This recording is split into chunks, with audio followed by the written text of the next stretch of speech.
It's Anthony Martin here with James Valentino. We're here to discuss the Second Amendment. The Second Amendment was created in December 15th, 1791. The Second Amendment allows that the civilians of the United States of America can have guns.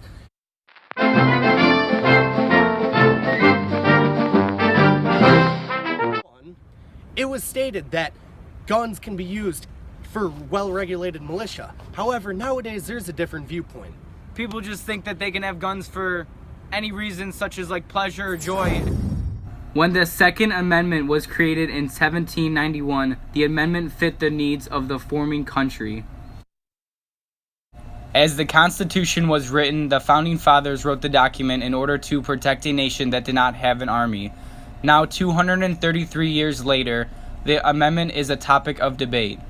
The amendment may be changed to fit the needs of an established country.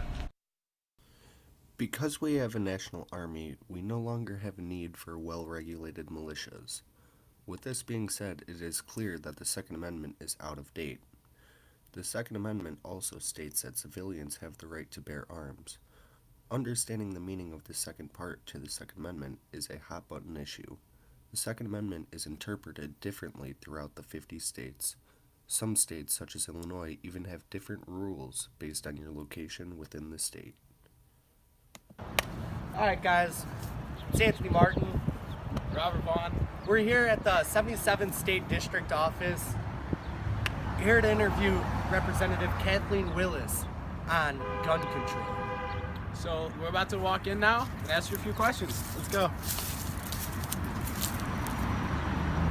I have always had a respect for the Second Amendment, but also understanding that there are limitations, and the Second Amendment was written over 200 years ago. Yeah. And what we expected it to do at that point is a lot different than what we expect it to do at this point. Also, when I first got elected to office, was right when we were doing the concealed carry legislation, and I volunteered to be on the task force to help write that legislation up. So I did a lot of work with Lieutenant Governor Sheila Simon at that time. Would you say that like kind of your, not necessarily like your history, but things in your life have influenced you to kind of want to change that Second Amendment to make it more modern rather than the interpretation of what it was 200 years ago? I think that's probably pretty safe to say. Also, I'm a person that believes that nothing should be set in stone, and that everything needs to be tweaked as it goes along, and this is one of those that I think is that. Changes to the Second Amendment may include regulations on proper storage, stricter laws pertaining to distribution, as well as restrictions on gun modifications. Really pleased to be joined here today with some of the leading lights in the United States Senate trying to make this country a safer place. The idea that you can wake up on any given day, go to a concert or your first grade classroom or a church and find yourself under fire from an automatic or semi-automatic weapon designed intentionally to kill as many people as quickly as possible is absolutely bone-chilling. And we are here today to say that enough is enough. The Founding Fathers never intended on guns being dangerous for the country. Therefore, now we must change the amendment to be safer for the country.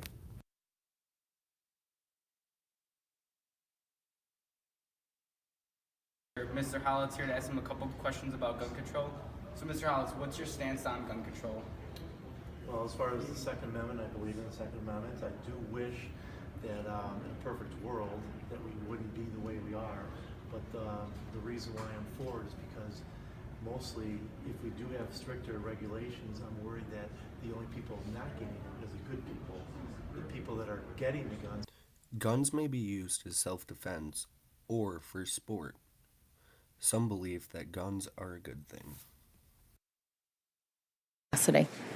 I wanted to mention right off the bat that when you opened the proceedings here, you asked all of the victims of gun violence to stand, and I hesitated But honestly, I don't view myself as a victim of gun violence. I view myself as a victim of a maniac who happened to use a gun as a tool.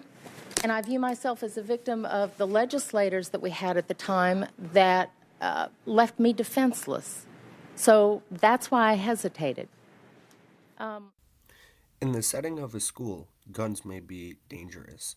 However, they may also be a means of protection for the school. Coming from your background, do you think guns should be allowed in school?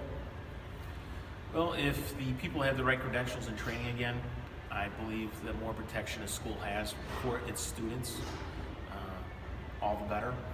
Obviously, students wouldn't be allowed to carry it, but any type of extra level of protection for the school and the students, I'd be all for. Thank you. The distribution of guns, as well as the training to use guns, may be regulated to make guns a safer thing for the country. The Second Amendment has been a part of the U.S. Constitution for 233 years. The amendment should not be repealed, however, it should be amended to fit the needs of the established country.